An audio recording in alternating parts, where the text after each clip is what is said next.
St. Martin You're, Tourist feed, Force. you're feeding back, Marvez. I am. Marvez is, yeah, you're feeding back off of him. I hear him twice. I'm not near, Hang on. near the computer or anything. Better? No. I don't know how to do that, dude. Let me see. Hold on.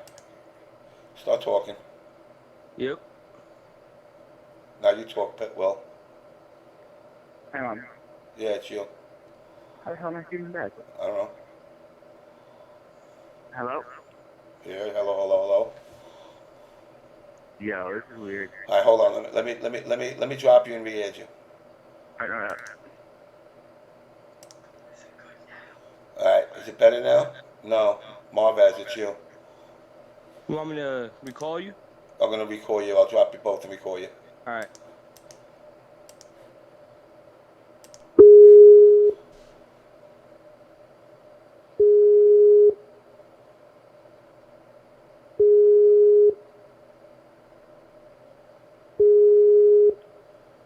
Now nobody's answering.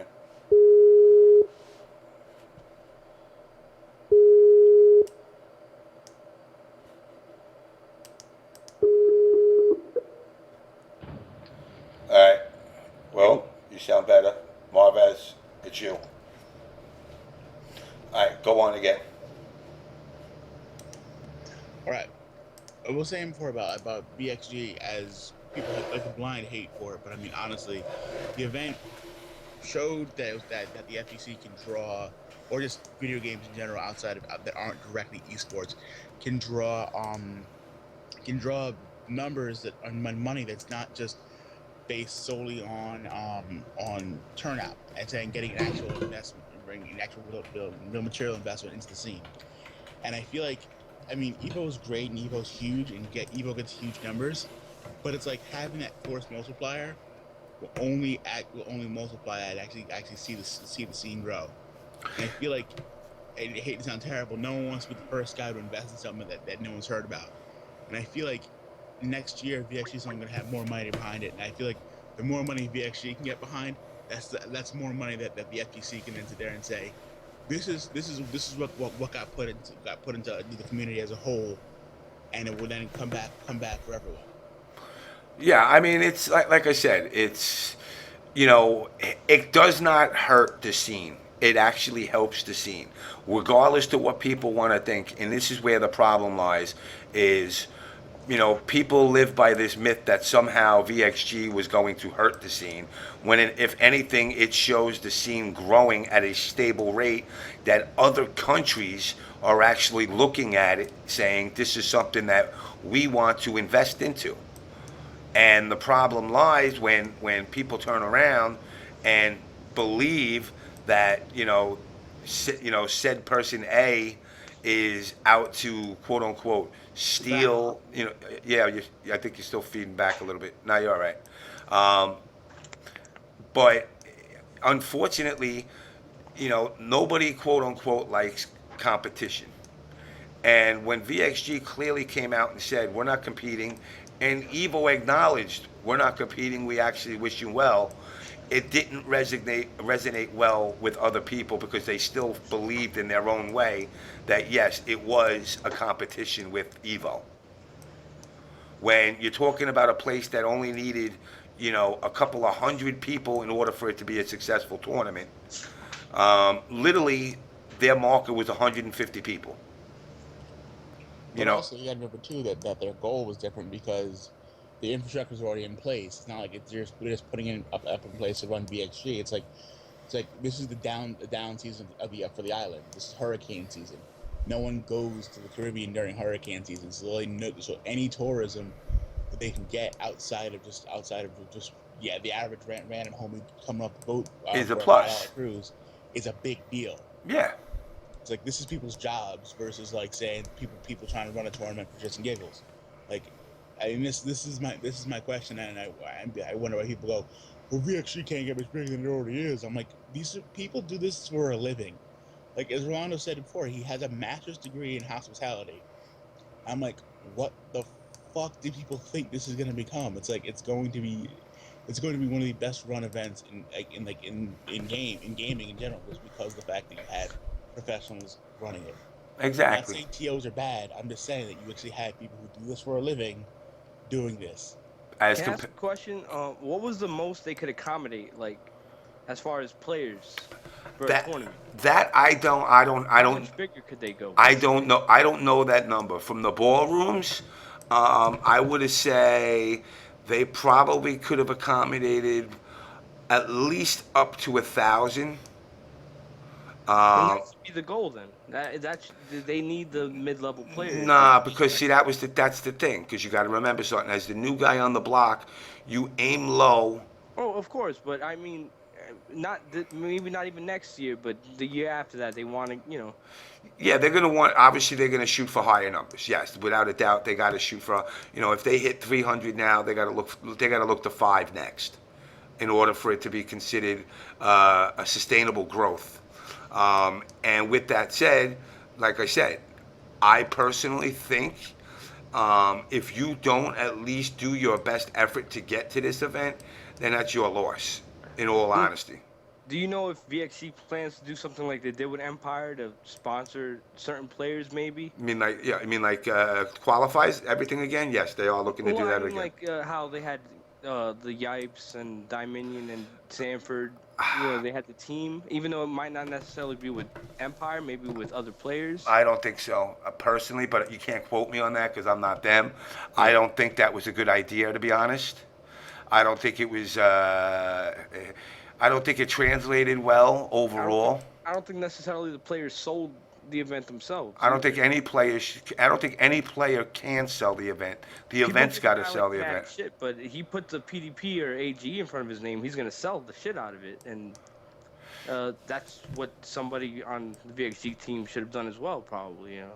Yeah, but I just don't see it. At this point, I don't see selling it, and that's just me. Like I said, I'm just rambling off of my own thought. I don't, I'm not VXG, but I don't think that they felt a team actually brought nothing more to the table as compared to just saying, let's focus on the hospitality end of things to put more people in the seats rather than, actually trying to push people to get to play against player A, B, or C. Well, if you get the right team, not necessarily where the whole aspect is to sell people on the idea of VXC, but it can help.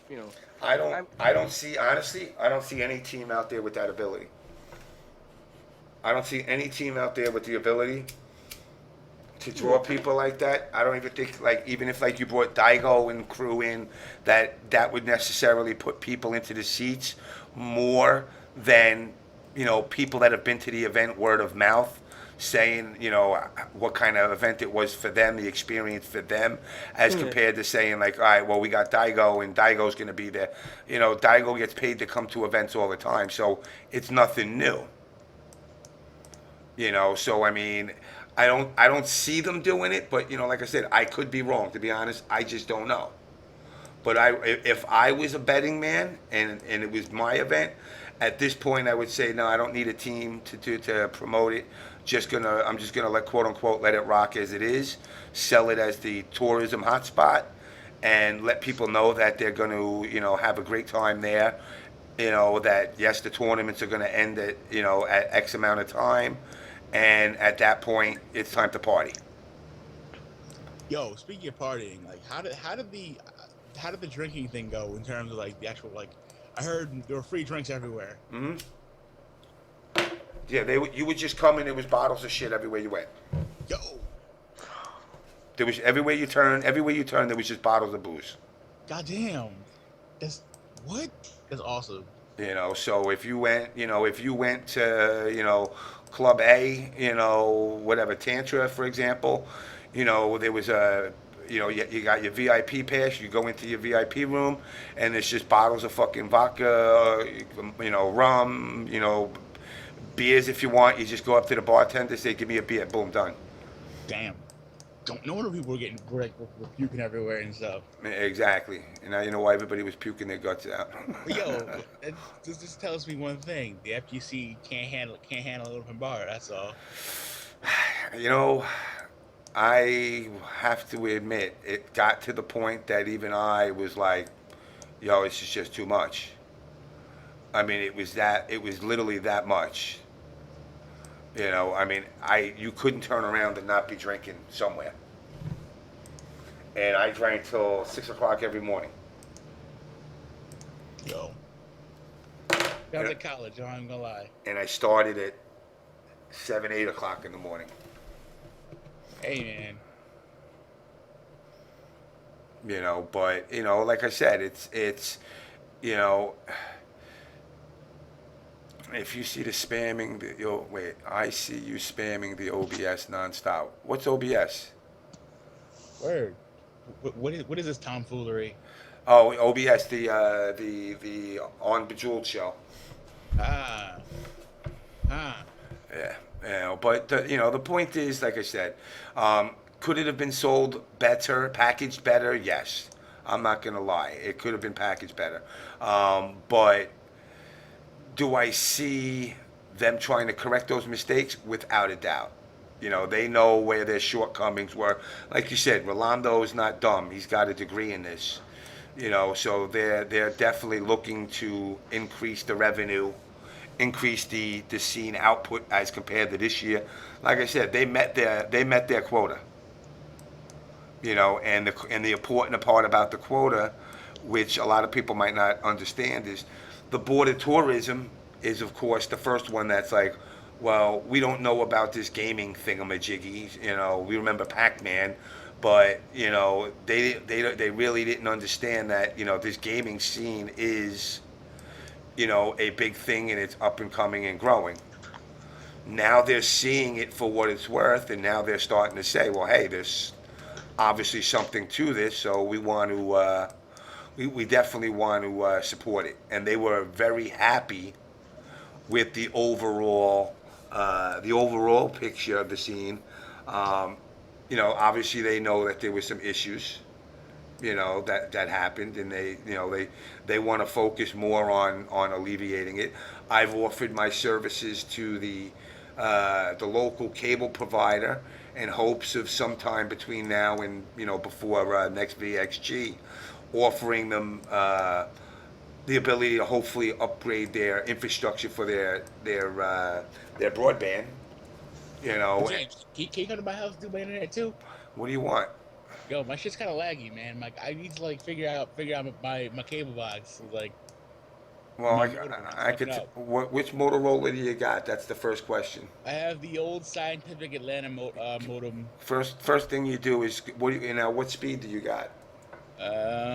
Looking at like let's see, 15 down and like 7 up. Yeah, let me piss you off right now.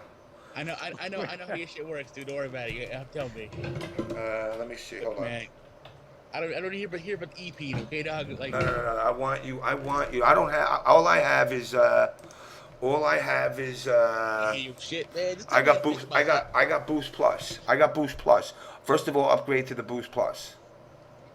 That's $5 more, right? Exactly. Now, let me see here. Here we go. Let's launch the speed test. My speed test. We'll do it live on the show for you, too. Let's see. You're mean as hell. Let's see, on the show. Oh, shit, I'm lagging at 80, 95, 98, 103 down. Shut up. And only 35 up. No one likes you, man. So everybody on the stream could witness that. There you go. 103.35, man. Sorry. You still get bodied in Street Fighter, that's what. Well, that's because I got to play your ass on some laggy fucking 56K modem and shit. I busted your ass in person. I don't want to hear that. You know, but, you know, the thing is this. Go to the cable. You got cable, right? Yeah, you're trying to. Yeah, wow. Go to the cable store. Bring it in and tell them you want the DarKNaTAS 3.0 modem. Okay. All right, now they got two of them. They got a surfboard and they got the Aris. Get the Aris because it's got 8 channels. The one that I got only has 4 channels. So you'll pick up even more speed if you go to the 8 channel. Oh, sweet, okay. And it's free. Hey, man. You just tell them I want that. And also, what cable boxes do you have? I just got the new Samsung box. Okay, you got the Samsung. And the Samsung's the newest one. I'm here, it's kind of iffy, though. It's got its shady moments, but it's still better than the Scientific Atlantic crap that they were pushing out. The little shitty HD box. Yeah. But yeah, so anyway, like I said, so that right there in itself will increase your bandwidth. Plus, are you in a house or are you apartment? I'm in a house, yeah. Go if you can go. Next time your cable guy comes around, tell him to move you to the first tap on the pole, and that'll increase your speed by like 20 fucking up, 20 down. What? Yeah. Yo. All right. I'm on that. So now on the J Show, not only that, I have a tech help desk too. Yo, man. See, these are the best talks though, cause like I feel like I'm talking to like an IT Shaolin Grandmaster. And shit. Hello, my friend. My name is Hunjap. I am here to help you. Yo, hold on, man. Stow that noise. Hey, I'm in Hicksville, yo. I'm in Hicksville. I'm allowed to roll that way. I'm in Hicksville. You're a nerd. Shut up. I learned in Hicksville, which is kind of funny when you think of a town called Hicksville. You think it's a bunch of white trash guys, but it's actually all Indian. Yo, Hicksville has like a badass halal cart though. Does it?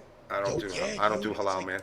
It's right across the Broadway Mall. It's like I'm right across the street. I'm right next to the Broadway Mall. Yeah, dude, like right next to the thing. Right next to the Akron Bazaar, the Indian supermarket. I've never been in the Indian supermarket. Everybody keeps telling me to go there, but I haven't. I'm just, I don't fucking go out no more. Yo, the parking lot though, it's like open. It's like I don't know how late it's open till. $6, mad food, it's mad good. Go for it. How is that a file Jason called it from? Wait, what do we, hold on a second, I gotta see, what's Game Freak saying? Not too general. There are nothing but shit-filled comments on event hubs, and Ultra David looked into it and was pleased to see that the tourism board was getting involved. Look, yeah, James says, I don't do halal, sorry, man. I'm a beef guy, so, chicken and lamb, it's just not my cup of tea. And then when they say that beef, I'm like, nah, you don't care about the beef. You're just doing that to appease one or two. And can I ask a question real quick? Go ahead. Was there any reason, given eventually that Tom Brady and Rio didn't go to VXG? Anger. They were mad. Mad at the Triforce? Yeah, they were mad at EMP Triforce. So they were trying to make a stance, and I tried to discourage it, but that's stupid. I told them, I said, you guys won free tickets. Why aren't you going? And that's with the pop bonuses. I mean, Tom was actually in honesty, Tom was sick because Tom had just gotten back from San Diego. And he got sick, so he was like, I don't want to fly sick. And I'm like, dude, if you fly sick and when you get here in 4 hours, you can fucking lay on the beach and get better. But he didn't want to go travel.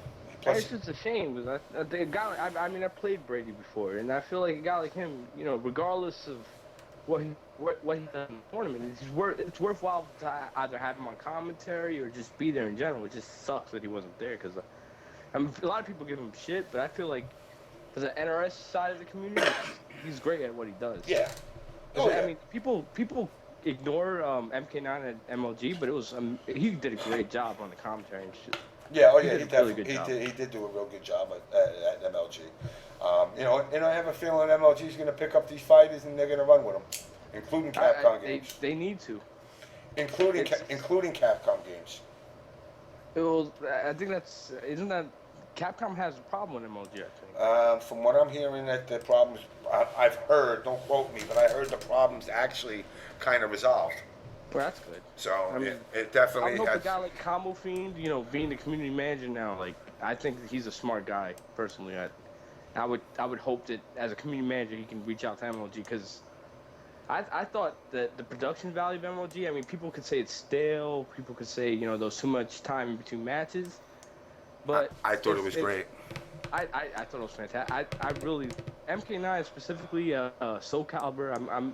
I come from a Capcom background, but I'm a big fan of those games as well. I'm not biased towards any one company, which I feel the FGC kind of does a little too much. Yeah. I watched the MLG shit and I thought it was a great job. I thought it was, aside from the long pauses between matches, I thought it was a great job. I would love to have been at those events myself. And then obviously the whole thing, there's real money behind it. Mm-hmm. And No, I agree. I think the oh, what the hell is this? On the extra moves, I definitely think that they did a great job. As far as putting the events together, the production value for the events was great. Was there more pauses in between? Yeah, but you know what? This isn't watching a soccer match. a guy, I think it was Arturo that was the director. So I mean, if you hire a guy like Arturo or even Arturo again, the guy knows fighting games. He Well, knows what people he knows what people want to see. He knows no matter what. He knows what people want to see. He knows the matches people want to see. He does know these communities. But you mean Arturo Sanchez? Yeah, he was the Okay. he was the director of the production for the fighting game aspect. yeah. Yeah, and I mean he knows like a Detroit Ballin versus Rio is going to be a highlight match. He's gonna. You don't want to leave that up to some guy that doesn't know that aspect. You know what I mean? It doesn't matter who it is, as long as it's somebody that's embedded within the community again. I think it would be great to see NRS games, especially because I think WB being at it's fucking WB. It would be great to see them on MLG again. Yeah, I think you're gonna see it again. I mean, I don't know. I hope so. I don't know about MK9. I think it's ran its life course. As much as guys hate to admit it, I No, kind I did it. it's run its course. It's done its time.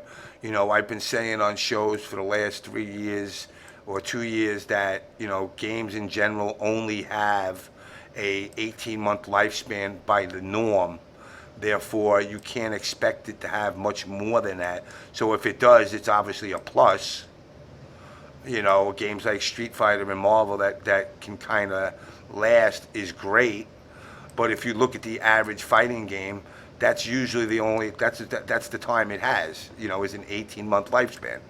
Yep. So it definitely they can really. I can't fucking believe this fucking game, man. I can't beat this level. Are you kidding me? That's why, as much as I love other games, I think Capcom really needs to look into just saying, you want to highlight our games, you at the highest level of play, because top level players will show up if they know that it's not bullshit money. Well, why So would they? Well, now hold on. At the MLG event, Now hold on a second. Teki. You got to understand when I say that, what I mean by an 18-month lifespan. For a company to invest into something like a tournament event, they're looking to increase their sales. After 18 months, people are not going to go out and keep buying a game. Whoever bought the game in that 18-month time, that's it. So these games that sell 3,500,000 copies or 3,600,000 as in MK9, that's it. By having it on stream is not going to make a person run out and go out and buy a copy of the game. because most likely if you're watching that stream at that time, I mean, there's people that obviously in stream chat, which are the vocal minority, that say, oh, I hate MK9 or whatever. But there's a lot of people watching the stream that bought the game and love it, and that's why they're watching it. And you're not getting too many people outside of that are buying these games. You're not gonna get the regular guy that just plays MK and does the challenge towers or whatever and bought the game for that in the story mode. Yeah, I mean, look, I'll tell you, I love the story mode. I'm a No, story it's mode. fucking- I'm a story mode fanatic when it comes to games. If the story mode doesn't attract me, that game sits in the corner and doesn't get played. Obviously online's great, but the fact is that if the story mode isn't attractive to me, it'll prevent me a lot of the times from even bother going online, because you learn the game basically based off of story mode and practice mode. But Yo, you answered the question. Remember what you said before about why Capcom? I asked why Capcom would even get involved in MLG. Yeah. You legit just answered it right there before, saying how what AAA what new AAA games are they coming out with to actually highlight at MLG? Ultra. they're not going to sell more copies of AE 2012 by Yeah, you got new games to advertise. But they got Ultra coming out. yeah, they have Ultra coming out, but Ultra, I hate to sound terrible, is an incremental version of Vanilla 4. I can't tell you how many people I know who own Vanilla 4 and never bought anything else after that. I'm like, it's. I don't understand where people think the profitability in this market comes from directly from Capcom. Well, I'll say one thing. I think Vanilla was the highest selling Street Fighter 4, It was. and that's also because there's not an MLG event is watched by people outside of the fighting game community. So it doesn't hurt to try to sell to them. You promo months in advance that this game's gonna be there. Maybe you get that little bit boost in sales. You know, you're gonna sell to us. I'm buying Ultra day one because even though I don't think Street Fighter 4 is the greatest fighting game by Capcom, honestly, I'm one of those weirdos that think Street Fighter Cross Tekken is their best game this gen. I honestly, I would buy Ultra because my character's a little bit better. I play Rose. I'm a little bit happy with what they're giving her. So that's selling, to me as a player. I want to play a little bit improved Rose with, some of the characters that beat her, maybe getting a little nerfed or whatever it is. So obviously they got a sale on me. But if you're an MOG, you have a wide audience. You have an audience that's vast at this point. There's people that watch MLG that just watch, because there's embedded viewers. It's not just the viewers that watch each game, the specific game they watch. They watch MLG because it's MLG, and that's what people you want to sell to as well. But here's the problem, though, and this is just a thing. It's like, it's not like Street Fighter is some brand new franchise, it's a brand new game. No, of course not.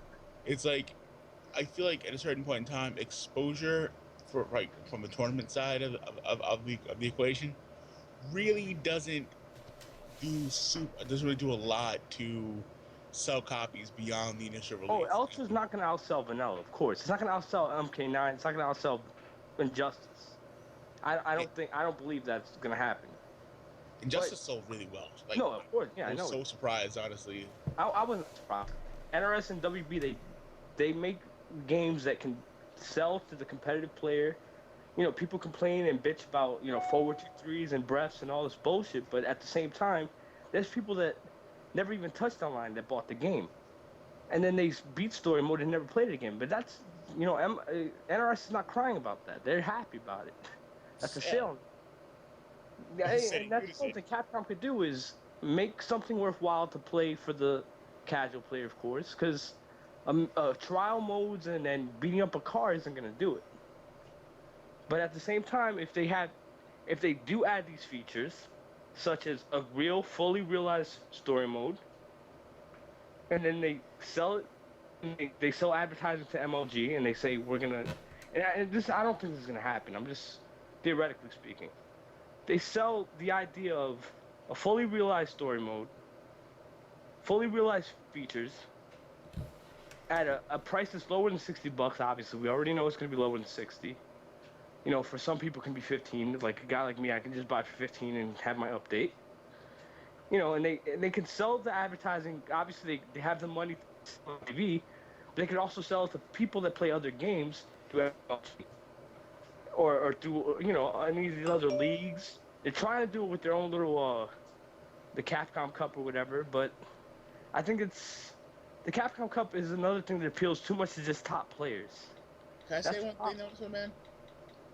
I feel like I agree with what you're saying and what they could do for outreach, but here's my one issue with it.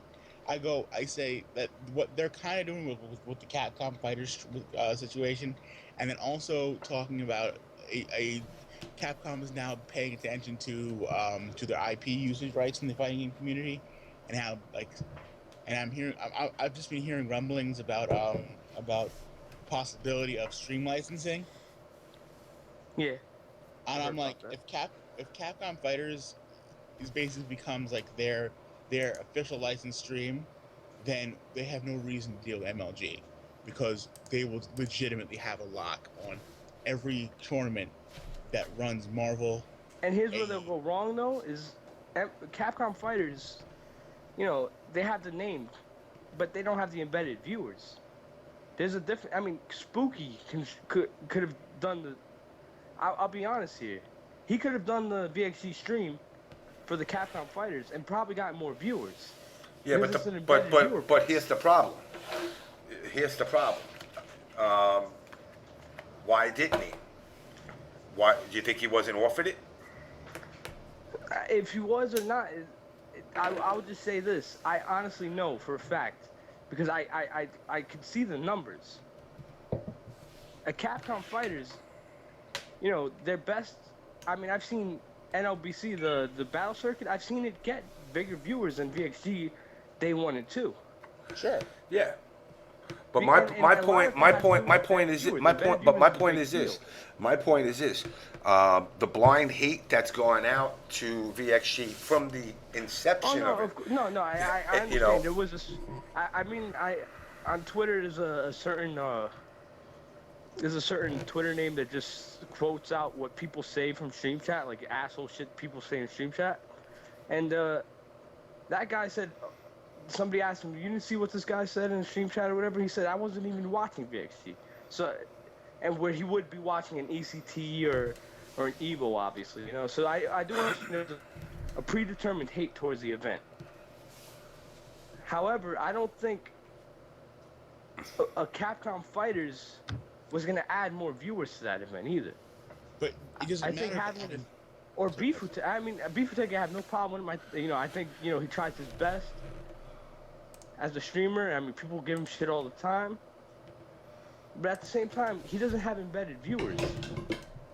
People that will, as soon as they see a notification on their email or text message, this guy's streaming right now, they're going to go right away. I get that, but it's about control, man. I mean, I'm gonna be real, that if people start having to pay Capcom for licenses or permissions to stream their events, or having to start kicking back to them, you're gonna see a lot of streamers just up and like move. Well, they're gonna be fucked. They're gonna have to go to other games. More than these other games. Sadly enough, it's fighting game community. It's not the fighting. It's the fucking Capcom community. It's and like I said, I came from Capcom background, and I know that for a fact. There's a lot of people that don't care about these other games. They just want to see Marvel. To be honest, they want to see Marvel, right? So I understand that. I'm just saying that when you get a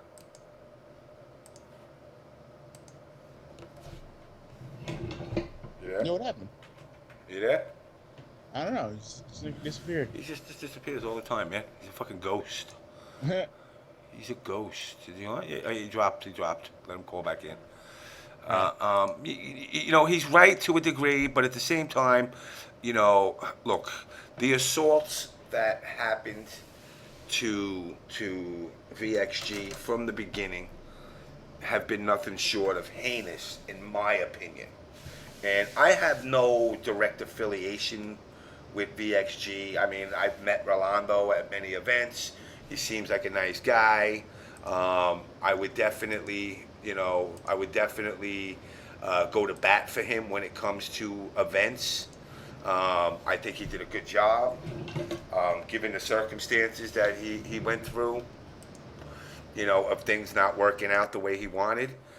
Kind of sucked.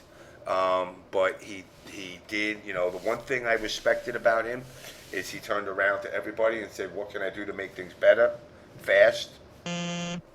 Oh, what the hell is that? Konnichiwa, you there? You're feeding back like a madman. Yo. Yeah, I'm here. Your feet, actually, no, you're better now. Okay. What's going on, sir? It's going good. I had a late night, I'm just enjoying myself, and I was listening and just looking up what was going on about VXG and this whole, like, people just being haters, and I heard what happened, like, at the casino, and I was just like, damn, like, I'm one of those players that I haven't, like, gone to the events in so many years because I always feel like there's a lot of tension with a lot of people in groups and cliques. Yeah. And, like, when I went to Next Level, I saw Rolando there, so I got tapped him. This is the first time I'm meeting the guy, right? So I tapped him in the shoulder. He looks at me and I'm like, hey, I'm, Konnichiwa Death Strike. Nice to meet you. I'm the guy online. He goes to me. He's like, oh, you're that guy, right? So he starts chopping it up with me and whatnot, acting really, really, really friendly. That's the first time like anyone's ever really like approached me in a friendly way in the scene like that. So we start talking out, and like he was explaining to me like what's going on with his event, VXG and whatnot. And he's just a cool and humble dude. Like that dude, he doesn't have to even know you. Like if you approach him properly, like yo, he'll give you love. He'll show you love and everything. So I don't really understand why certain individuals feel like they need to like mess things up, especially something that could like boom and just be more successful than it already is. You know what I'm saying? Yeah, And, well, like, see, he's doing the that, sad thing about this scene is this. There's people out there that say they want the scene to grow, but yet will do everything they can to sabotage it. Yeah. And it's like, you say you want the scene. It's basically, they think they're playing God, and they got the 7 days to build the world they want. So Marvez, you're feeding back again. But Marvez, you there? Oh, somebody's feeding back. Hold on, who's feeding back? Yeah. Marvez. No, all right, we're good now. You got me muted. Yeah, no, you were feeding back, but you're all right now. But the problem is these same people say they want to grow the scene and they want the big money and all this shit that's going to happen. But then what they're doing is they're eliminating anybody that can be considered any type of competition in the future. Look, I like Spooky. I got no problems with Victor whatsoever. You're not the only streamer. Neither is Wtih. Neither is Jaxel. There's other people out there, but it's such a closed world. It's got to be you, Marvez. Marvez, you're still feeding back. Am I good now? You keep feeding back. Hold on, I'll call you back. Okay. Usually competition is a good thing though, but not when they like But hating at not each other. in this scene. Actually, you know what? It's actually Konnichiwa. I think you're feeding back. I just you blame. think so? I think it's. I thought I was blaming Marvez. Yeah, it is you. You just gotta. Let me see. I put some headphones on. Yeah. Maybe that will, like. Yeah. Actually, I blamed you, Marvez, and it was actually Konnichiwa. So sorry. You should be all right. Shit. Hey, we all, everybody got to get. If everybody puts in the code, the J Show at AGE.com and orders some like really expensive headsets, you're gonna pay exactly what the price says. So use the product code JamessMK on the J Show, and you'll pay the same price that you see. No, hold that shit. If you use the product code AGEBboy, you will get 15% off on your theoretical headphones in about a year from now. Hey, thanks. I'm still feeding back, or I'm good now. Test 1 2. Nope, you're good. All right. So yeah. So I mean, in most scenes, you would think competition is a good thing, but unfortunately, in this scene, and the reasoning this happens, okay, is none other than greed, because people want to be the guy that's at the front of the stage when the supposed apocalypse comes of money that's not coming, to be the first ones to get their hands out and say they pioneered something. And the Like fact, like Columbus or Marco Polo, shit like that. exactly, and unfortunately, there's too many people out there that got some kind of corner of the industry, whether it's tournaments or it's streaming or it's commentating or if it's playing a game, that they're already to the point, even though there's nothing here, dude, we're a desert. There's nothing, and we're all fighting over one cup of water. Like scraps, yeah. And It's like little gangs running around fighting for little piece of territory, basically. That's what it is. except the problem is there's no territory. Nobody owns shit. I've watched too many people in my. Let me see. Hold on here. I'll do the fucking math, because unfortunately I'm not a mathematician with all my degrees and shit. Let's see. 2000. Yeah, let me. You really have a culinary degree, by the way? Yes. Why? Because I wanted to be a chef. Hey, what the fuck? 1973. Okay, I've actually been gaming officially for 40 years. No, that's impossible. No. So you were 3? Yeah, actually, 3 years old. Yeah. Damn. Holy Yo, shit. this kid is 40 playing years. Octagon and shit. I've been gaming for 40 years. Holy shit. I started with Odyssey 100 back in the heyday, and then obviously arcade games back in the day before that, which were pretty simplistic games like Battlezone and clay shooting. But my point is, in the 40 years of my time of doing this, there was a point in the 90s, and then there's a point now where the scene basically is on the verge of this self implosion. The first time it was because of the console wars versus arcade. And what had happened is consoles caught up to the arcades, arcade speed and arcade system, and it basically put the arcade scene on blast and said, well, whatever you can do, we can do the same exact thing now.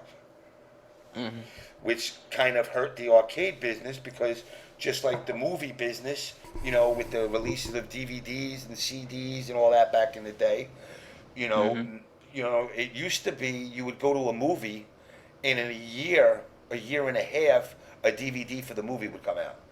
Now it's like 3 days after the movie's out of the theater, it's on DVD. Yeah. So people are just waiting and saying, well, fuck going to the movies. I don't want to spend fucking $40 just to take my girl to the movies. I'll just For wait like for 60 now. Yeah. And it's now our scene at this point is at this point where we're trying to, grab onto this esports thing that, is fantasy, to be honest. Players like to call themselves pros, which is nice. But, like I've said in the past, unless you draw a real paycheck monthly, you're not a pro nothing. Exactly. You're nothing more than a pool hustler.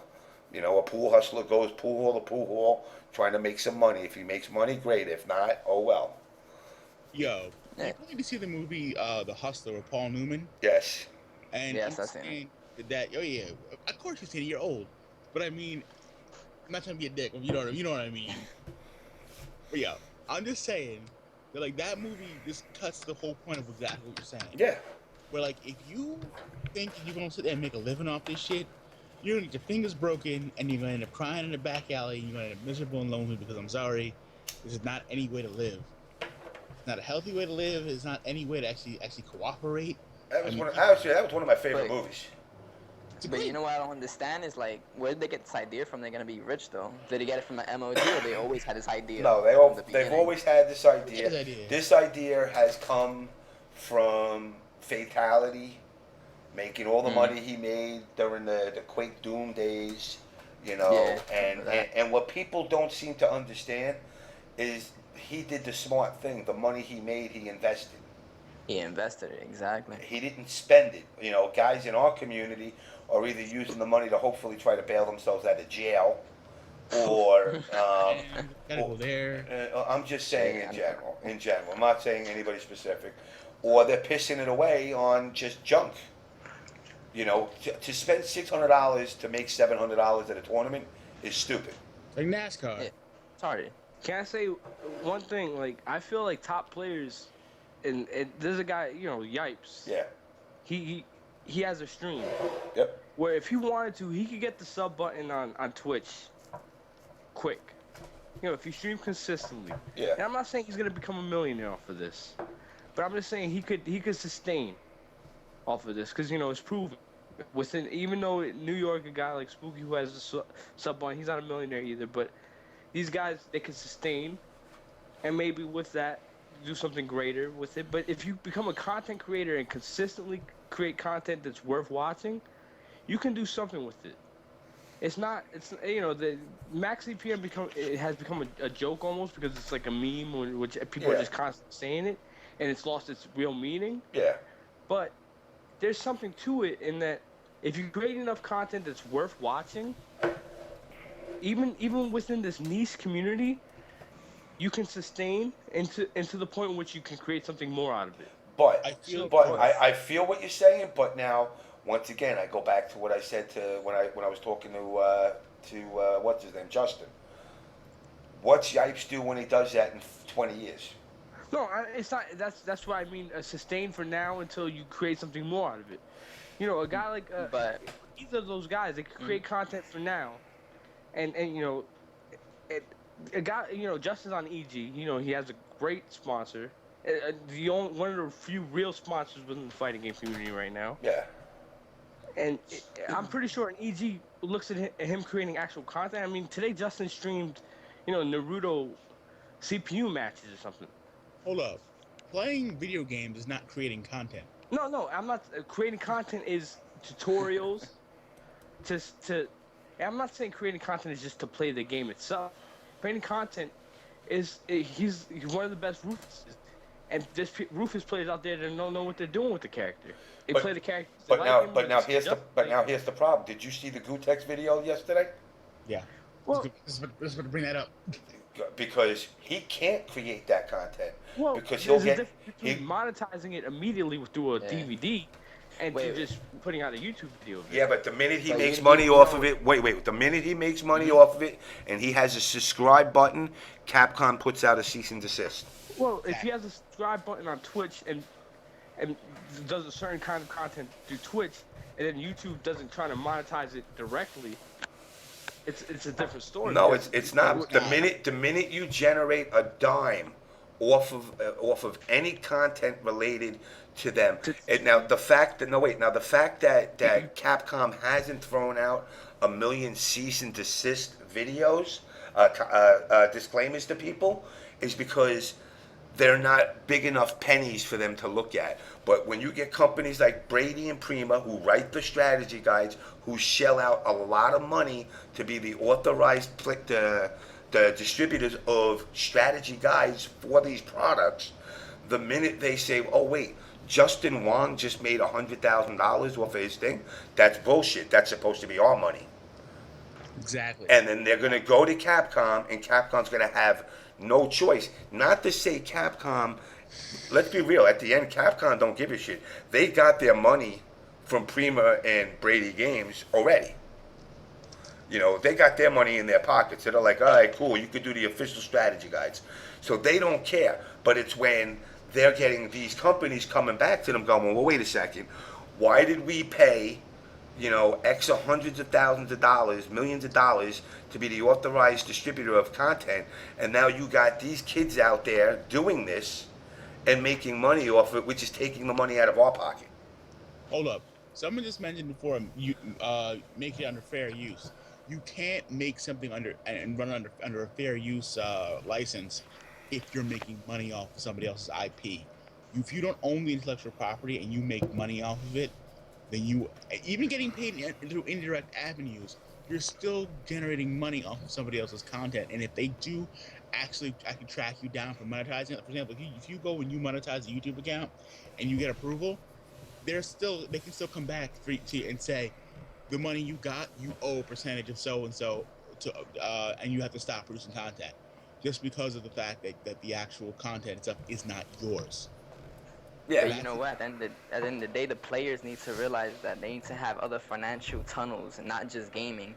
They need to look at other avenues. They can't have a small mind. They gotta have like an open mind. You feel what I'm saying? Like a lot of gamers or a lot of players in general, they think small-minded. They think the game's gonna make $1 million.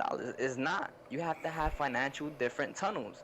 Look out there. If you have different skills, go for it. Do it. You know, don't be lazy and be smashing buttons all day, because that's not gonna, you know, pay the rent at the end of the day. You know what I mean? A lot of them live in their parents' basements. I've seen it, you know. I have 3 jobs. I'm 21 years old. I busted my ass. I barely get any sleep. So I know when I get older, I'm gonna have some money saved up. So, and I have a backup plan. Like I have a little bit of skills and a little education on the side. So I'm good. Every other player that I know, growing up, and I seen them, shit, they barely got a GED. See now WF Colonel, see, like you said, you got to finagle your content. That's the problem. There is no finagling it. I mean, unless you say, you know, you put up a private page and say, all right, send me a PayPal here.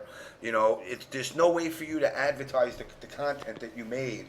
You know, unless, you know, and let's be real, you get companies like Prima and Brady who the strategy guide world, coming from somebody that's written for both of these magazines, these publishers, they have guys that all their job is to go around the internet and look for shit. to fuck with. That's all their job is. A bunch of lawyers that are on retainer that come back and say, you know what, I found this guy, he's making this. They will look and dig, you know. And Prima shut down, like you said, he shut down a lot of the Madden guides that were out there. You know, Game FAQ. The reason companies like Game FAQ can survive is because you don't pay nothing. Yeah. That's the only way you can get away with it, is if you do not put a dollar sign on it. Even if you put a just donate to me, it's still, they're going to come back and they're going to say, you know what, we're not stupid. We know what just donate to me means. You're paying for it. And you know what, if you're going to do it that way, okay, then we want to see the donations, and then you're going to get tied up in court, which is going to cost you a lawyer, cost you all the other bullshit, while they got lawyers on retainer. On deck, yeah. You know, that are basically sitting there getting paid to do nothing. So they'll tie you up in court in enough time that it'll make you broke. So basically the cease and desist works, unfortunately. And don't get me wrong, I agree with it and I don't agree with it. I agree with it because, you know, if I was one of these companies and I shelled out hundreds of thousands of dollars, but then I also look at it and I would go, well, let's see, I got Billy, Joe, and Bob who never played Street Fighter in their life, and they're authors for me. Nobody can relate to them. But if I go out and say, let me go get Justin fucking Dominion and, I don't know, and PR Rog and sign them on for a book deal and give them X amount of dollars, i.e. what happened with CD Jr., Perfect Legend, and Tom Brady for the Injustice Guide. You know, but, you know, the fact of the matter is they do care about their IP. You know, and they only care about it when they've licensed something out. And, you know, coming from my Acclaim background, you know, we were the king of buying licensed content. You know, we bought some of the shittiest crap in the world. I mean, come on, the Simpsons. I mean, I couldn't stomach the 80s and 90s with the Simpsons. But the minute we found out somebody in like Taiwan made, you know, we had Bart's Nightmare, they had Bart's Daymare, you know, and we were, first thing is sue, you know, and that's the problem where, you know, this community as a whole who's looking for these niches to make money are working or looking to work around the laws. Mm-hmm. You know, it's like, you know, now for me to be able to go on my stream right now, you know, I'm not monetized. I could play Candy Crush till I'm blue in the face. But technically speaking, if I was giving tutorials how to win at Candy Crush, and one of those magazine companies had the authorized right through Zynga, Zynga would be sending me a cease and desist letter tomorrow. James, I just want to say one thing. Virtual Bart was my shit, and the fact that you said that really made me sad inside. I love that game. The motorcycle sequence was the coolest thing ever when I was a kid. Fuck the haters. I forgot about Virtual Bart. Oh God. Why you remind me of some of my fuck? You're opening up scars on me, man. But I love that game. Shut up. You know, but I mean, it's hard to find a niche, and now that this scene is going in such wacky directions, it's going to get harder, and it's going to get a lot harder for people. I mean, you got, you know, and I said this, you know, numerous times, you know, you got states like New Jersey now that are taking out gambling rules on gaming events, that are shutting down gaming events because they're considering it gambling. And they're saying, well, you're not paying the taxes on it. So, I mean, it's not getting better. It's getting uglier. That's also, we're talking about the scene growing. That is growing pains right there. Figuring out licensing rights, figuring out venues that we can actually conduct do shit the way we do it. Like, money matches can still happen. You have to do it officially. Yeah, and that's the problem, because it costs money. You need capital to make capital. The FGC still is at its infant stage, in my opinion. Oh, yeah. Yeah, we ain't even crawling yet. We're still fucking sucking on the teeth. That's the whole thing. What I was saying before about BXG. BXG shows the legitimate path that we could take to getting to where we're trying to go. Or and not even just a legitimate path, an alternative path, a path that look, the average human, the adult human male that works a job or female, works, what is it, 300 and like 302 days a year, I think it comes out to, or some shit like that. Only America, dude. What I'm saying, with vacations and all that shit. We work slaves. Yeah, Slaves. but in I like that, Japan, but we there. but in that time, but in that time, there. but in that time, you get your vacation. Now, what you do with your vacation is up to you. Now, you're a gamer. You travel around. You do tournaments. Every couple of months you hit an event. If you only do East Coast events, you do the Big E's, the Shin Blancas, the ECTs. Maybe you head up to Toronto and do a couple of Russells. If you're a West Coast person, you hit NorCal, SoCal. You hit that one down in Arizona with the Bathroom Texas Showdown. You hit a couple of them. You hit a couple of them over there, but only the big players are the ones that cross the stream per se, and come across the country. And then you get your week off. Well, what do you do with your week? I would much rather, if I'm going to have my week off, go to somewhere like VXG. Yeah, somewhere you get crash and burn, And you say, you know what, I'm going. Okay, I can play some games. Crash burn. I'm zero cool. And but it's a place where East meets West. Island Caribbean people meet American players. I wish more of the European, which they did have some. They had what's his name, Cole was there. That they had some Euro people there. They had a lot of South American people there. I'd like to see more Japanese players come. They had some Central American players. Venezuela was there. Well, South America in general, they were repping. Mm-hmm. Where people come and it's not, we gotta fucking study each other, and it's like, let's just go have a fucking fun time. Word. And you already have fun. Oh yeah, and there's a tournament. It's have fun and there's a tournament. It has to be the VXG promo next year. I'm telling you. Yeah. All the fun and there's a tournament. That's what it is. Yeah. Because that's what it would appeal to. Like I said, the middle level guys that don't expect to win a tournament. They expect to go to a tournament, have a good time, and that's how you should sell it then. Because I thought it was a great idea. I mean, since day one, when I saw the first promo for VXG, I was like, oh, this shit's going to be great.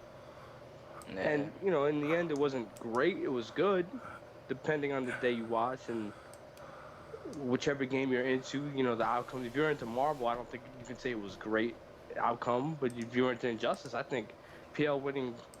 I thought that was great. PL winning Injustice was great.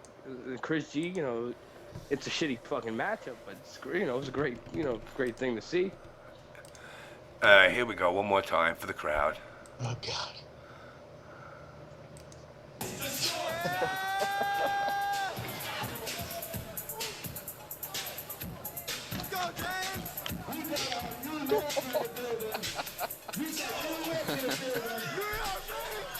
Studio's cool. Squares. Yeah, it is.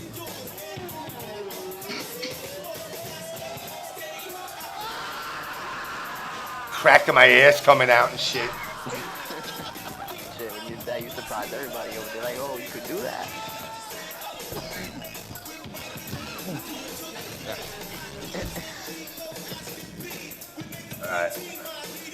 Alright, that's enough of that. That's enough of me breakdancing for a night. I can't see that too long. I'll get 80s flashbacks. You gonna break dance again if you go out there? I'm gonna lose some weight. I'm gonna tell you right now. I'm gonna try to knock off like 30 pounds. Yeah, I know I had the ass crack popping out. That was big time. But you know what? I still did windmills. That's all that matters. I felt like Turbo and Ozone back in breaking. But This guy. So 80s. So, well, I'm sorry. I was born in the 70s. I grew up technically in the 80s. Whatever. I mean, I saw the movie Disorderlies with the Fat Boys in the theater. Damn. That's pretty. Actually, I saw Breaking and Breaking 2 Electric Boogaloo in the theaters. You know why I feel old? 'Cause I know what you're talking about. I'm only 24. Yeah, I know all that shit. Shit, yeah, I know. I seen it. Beach Street. Beach Street, King of the Beat, just a rocking that beat from across the street.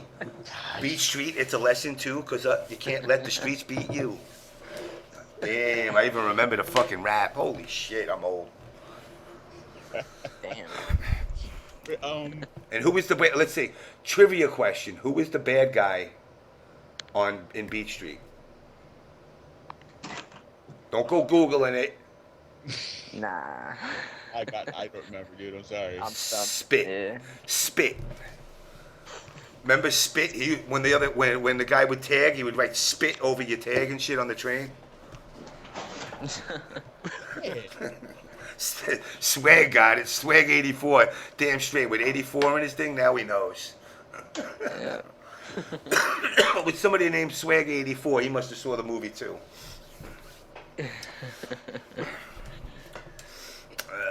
Yes, Ramo died, man, and that was what the Beach Street rap was all about.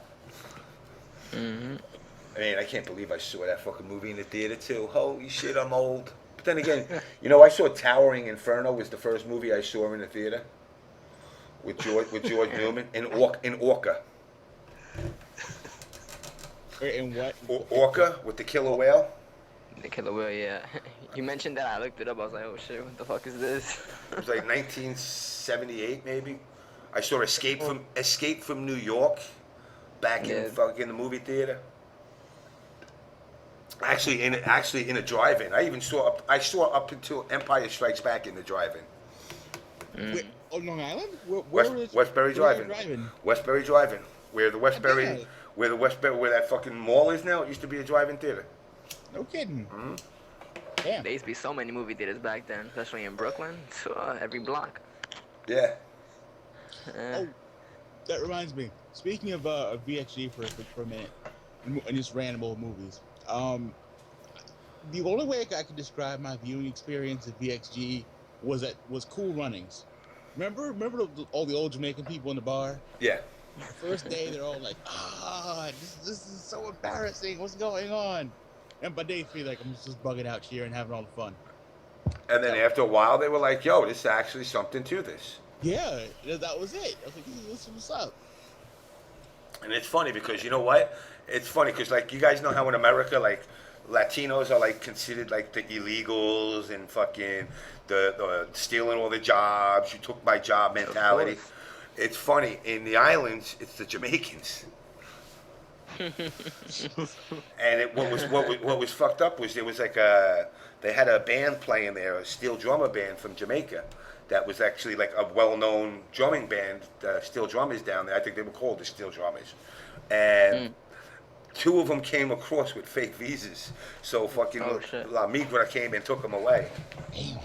And they took them away. I mean, like, I thought they were getting, like, because it looked like, like when a famous rock star's getting taken away and, like, swept into the limo real quick. That's the kind of shit that they did to them. So I was like, oh, that must be their tour band. They're like, no, they came over on fake visas they're taking them out of the country. I was like, damn, they didn't even finish their concert. They just stripped them. They just stripped them and ripped them. Damn. Yeah. But I mean, look, I don't know what it's gonna take. Call Rick Perry. I don't know what it's going to take to get them back. I wasn't going to say. I was going to say, I don't know what it's going to take to fix this community, except to tell all the players out there, keep doing you. Try to promote your scenes the way you want them to grow.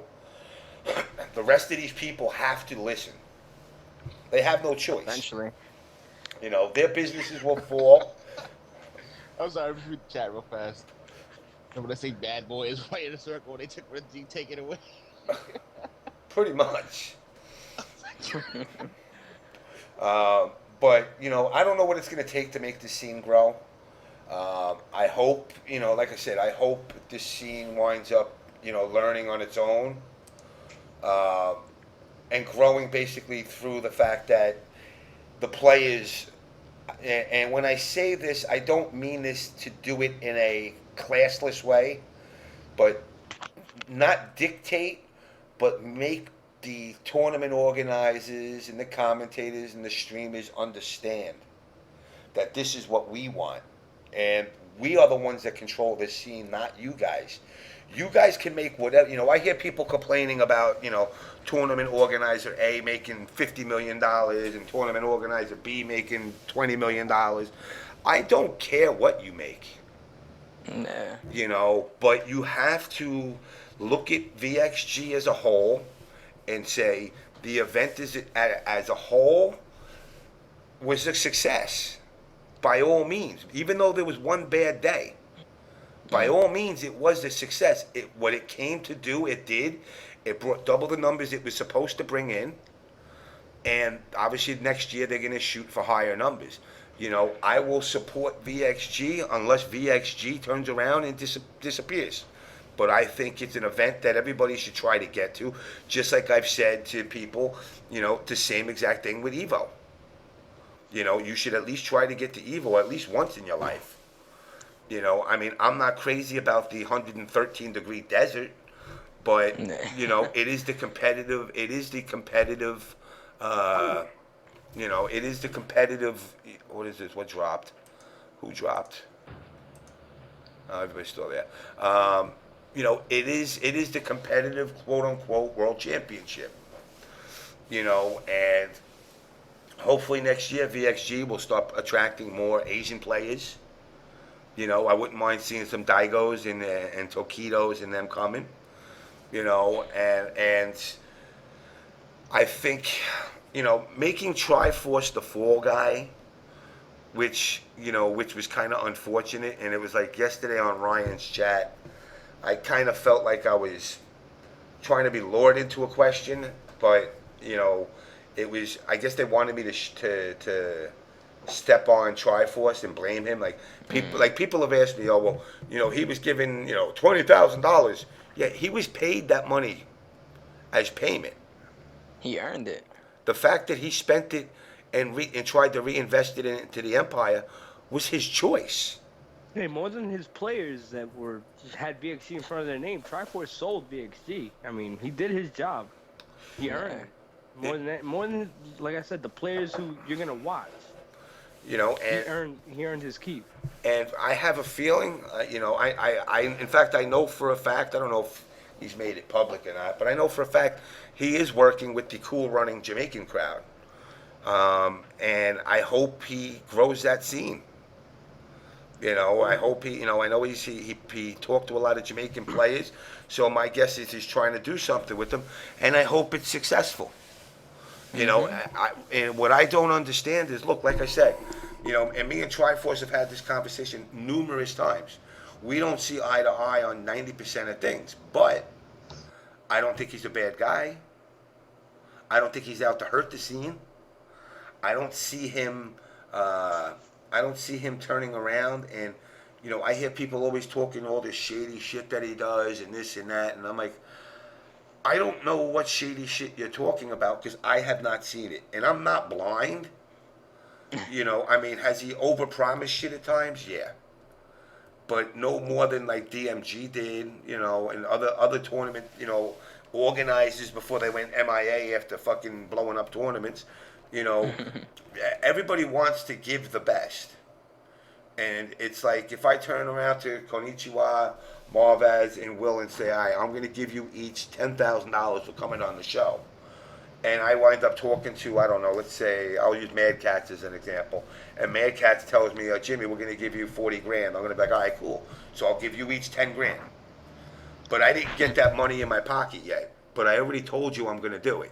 And then Mad Cats turns around and says, nah, you know what? We changed our mind. We're not going to do it. Well, dude, you did do that to me, though.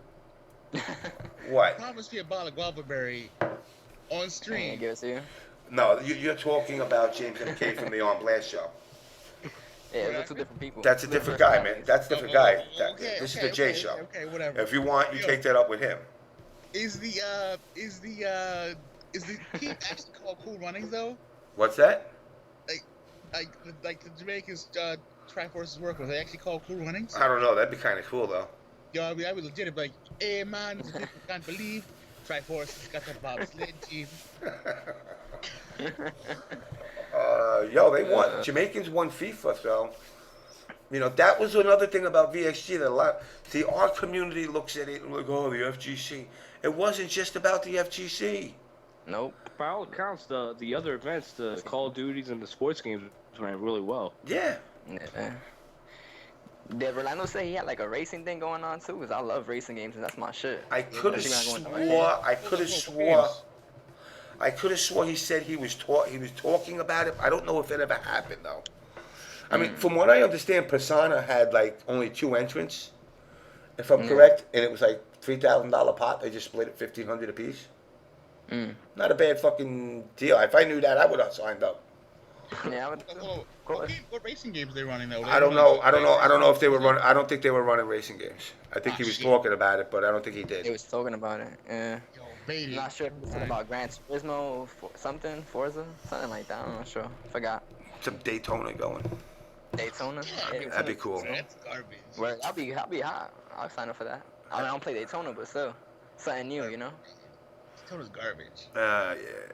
Gran Turismo 2, sit on this where it's at. What game? Gran Turismo 2 was Fuck dope. that garbage game. Yo, man, I'm It's the prettiest. Go to It's your the, house and bop you. I know it's- you live now. it's the prettiest looking part. It's the prettiest looking piece of garbage I've ever played in my life. Gran Turismo 2? Yeah. You know, I like Initial D. That's my game, though. It looked beautiful. I won't deny it. But the control in those games, I'm like, really?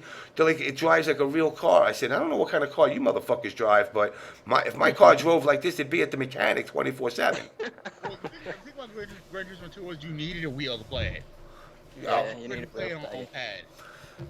Well, you know, that's grand finals. hotness. We're in a hotel room. If they were in a hotel room, you know what? Oh well. I mean, with 2 people, come on. It was just 2 guys splitting money between each other. I mean, really? I hate to say it, Persona didn't turn out in numbers. You know, and that's the thing. You know, hopefully the promotion. You know, I'm gonna talk close to Rolando, and you know, I want to help as much as I can to promote this for next year. I can't wait till next year. I might actually go down there before it. You know, I might go down before VXG just to go down there.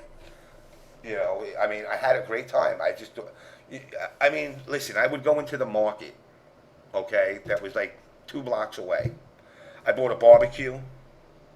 I bought steaks. Now, I didn't have to because there was food there, but I was just like, fuck it, I want to cook. And then me and DJ El Toro sat making hamburgers at fucking 3 in the morning, poolside, you know, just chilling, fucking drinking beers and we bought a bottle of guava berry. Shit, I would have been playing dominoes with you guys. Like, you want to play some dominoes? Fuck that. You know, there was a cat and a chick that were playing dominoes there too. Yeah. Yeah, I mean, I mean, if you saw that other JamessMK's episode from the island, you know, the 15 Ecuadorian girls that were in the pool with him. Of course. You know, I mean, it was, you know, it was great. Shit. You know, Can I just say regarding the anime community, I mean, I saw. I mean, people say Triforce didn't do his job, whatever, as regarding VXC. He was reaching out to the anime community to try to get them out there. Yeah, So, he was talking to them. He not only just talking. He basically said, like, this is a tournament. This has pots, you know, guaranteed pots, all this shit. He was trying to get them out there. So it's not like they didn't have the opportunity to get out there and get, you know, at least a fucking 16-man bracket. It was more on them for not going out there. You know what I mean? yeah. Let's not just put all the blame on him. The anime people was on the JamessMK show last time, and they was like asking for like a representative on the anime people. Like, yo, who represents the anime community? Bring them out to VXG and you know, show support, show some love. That's what they was talking about earlier before. And the anime community was like contemplating, oh, I don't know, this and that, you know. So, I mean, Triforce, you know, he tried talking to them, you know, and like trying to put them out there, but That's one thing, it was you know, not done. people give him shit, but there's, you know, recorded on Twitter and all. He tried to Yeah, get it's them on- out there, so But it's I mean- bullshit to just kind of all put every negative aspect on him, because people are gonna say, oh, Persona only had 2 people, this and that, you know, and they'll put it on him, you know, and I'm not one of these guys that, you know, likes to think that I don't know any of these people personally, so I can't be the one to say, you know, this guy did this, he fucked him. No, you know, I saw for a fact he tried to get them out there. Yes. So Oh yeah, he you did can't, try. you cannot put it on him. Can I say one thing though about this whole situation? It's like Persona, Skullgirls. I mean, a lot of these games are as I say, Rosa Parks tier in the fighting game scene. Wait. Just, Excuse me. I don't understand what that means. Who's Rosa and, Parks? yeah, they're in the back of the bus, man. Yeah, but they put themselves in the back of the bus. I tried to give them in the front, and That was a choice. you know what they do?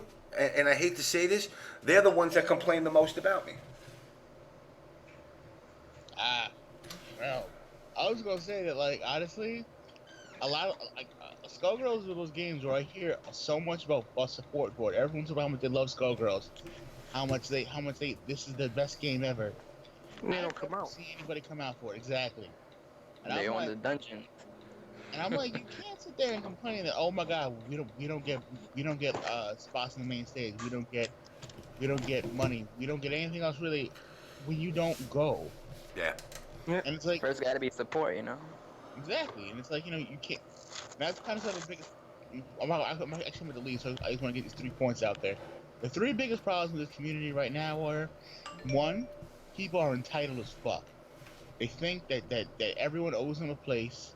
Everyone thinks that they can basically just cry and moan enough, and then eventually you have to get your way because we're part of the community and we have this voice. And honestly and truly, if you're not doing anything to actually improve anything, or you're actually contributing anything, why the hell should anyone really listen to you if you're just another voice on Twitter or in stream chat?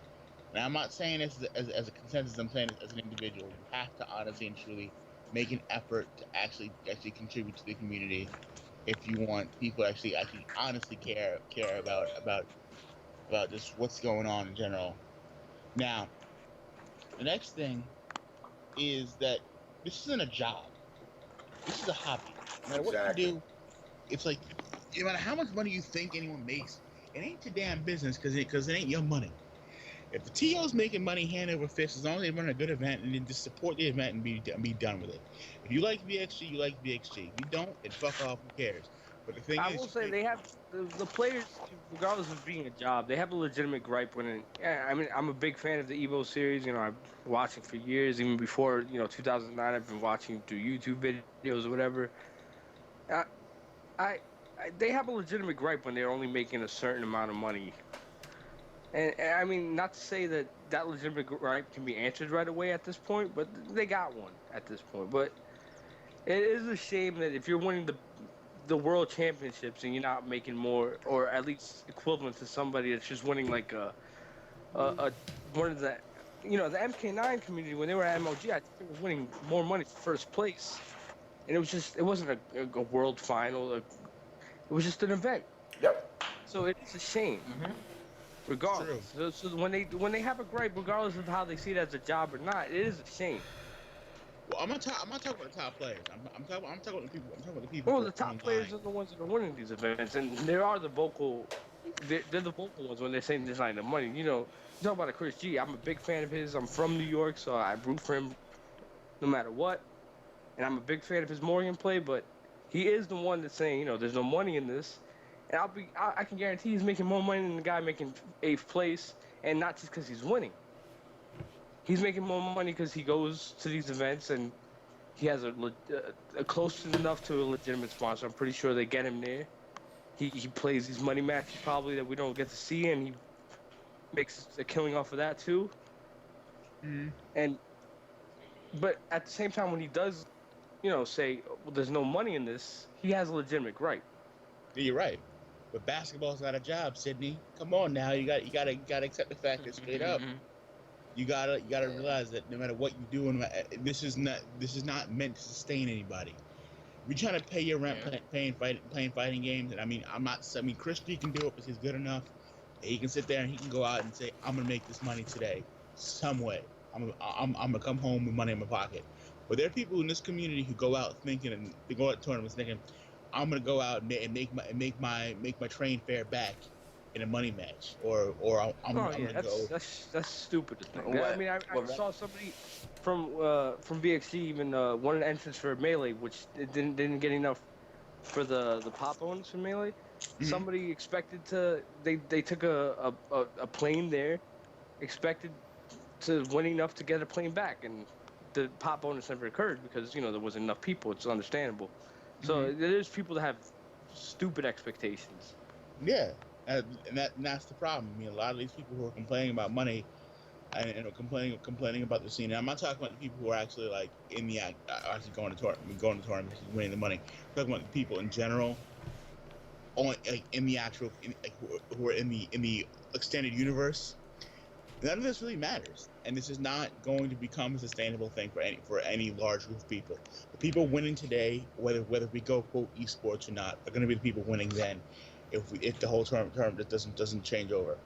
The whole And if the people that that are making money now, people gotta understand, the regular people, the 09ers, they gotta understand that those people that you see making the big money now, if they are making big money, to them, they've been doing that shit for years. They've been grinding out. They made sacrifices. So now you see them making money, and now people are being, haters, which is retarded, because back then they had like stained t-shirts and these sort of interviews, and they looked, they was, struggling. It was a struggle, I understand it because I've seen it.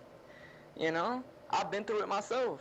But a lot of these new people, they don't understand it. They think that these dudes just came in the scene like yesterday and they made it, to where they are now. Look, perfect example is me. All right, now beyond being called cancerous and all this other stuff that I've heard about the guy from the On Blast show, I've gotten my share of hate too, and I find it funny because people have been like, I've gotten called an 11er, and an 09er, and a 13er. And I'm going, what? Oh, well, you're just riding off of the backs of the good players. I ain't even had to pick up a controller. And I guess this is my little Hollywood moment. I've built myself a reputation without even playing the games. Mm-hmm. I go to the tournaments. I enter the tournaments. I support all the games that I can get into. But reality is this, I'm not a top player. I've seen a lot of shit. I mean, I've been playing games for 30, 40 years. But, competitively, I haven't really played competitively since, I guess when I came in 10, I started to compete right away. But then I quickly realized my fingers don't work as fast as I used to. But it's like the scene doesn't want to accept anything that they deem unworthy. Now, I've heard a show got banned for using the F word. Mm-hmm. And I've heard a show, well, not banned, flagged for using the F word and the N word, two shows that I happen to appear on. Neither of the words have I used, but yet, I've seen where they've gotten flagged. Now, these are prominent people in the community, and now it's becoming this issue of this, what I like to call touchy-feelism, where it's like, now people have to start knowing what they're doing consciously. Like with Chris G. Actually, it was funny because I'd thrown a tweet out there about being told if you don't go on stream, you're going to get DQ'd at next level. What? Well, last week, he was told if he didn't go on stream, he was getting DQ'd. What? Yeah? How is that a thing? Well, that was. Can I just add my two cents to this? Go ahead. He's gonna get grand finals out of either every game in that event or at least two. They ran 4 games, I think. If you're going to an event that's gonna be streamed, it's kind of it's a dick move to say. I understand it's all within his right, but he's basically trying to sabotage the event in his own way. I mean, he knows damn well he's going to get to grand finals in these events. To not want to be streamed means he does not want basically the grand finals to be seen. But let me ask you this. Now let me ask. That maybe that should be explicitly written into a contract before every single. I mean, now at this point it has to be a weekly where they do this, but it's going. I mean, I I get Do you in not? his right. But do Go you ahead. not have the choice? His choice, but it's basically all right. The stream is the advertisement for the player and as well as the venue because I'm pretty sure a place like people ask all the time. They live in New York. Where is this at? I want to go there one day because they're watching the stream. So a business wants to run, and this tournament is one of the major advertisements for this business outside of their website that probably doesn't get many views outside of when somebody says, oh, this is where this is at, put the website up real quick. So Chris G is the top player at this tournament every time he goes, Okay. and he's there 99% of the time.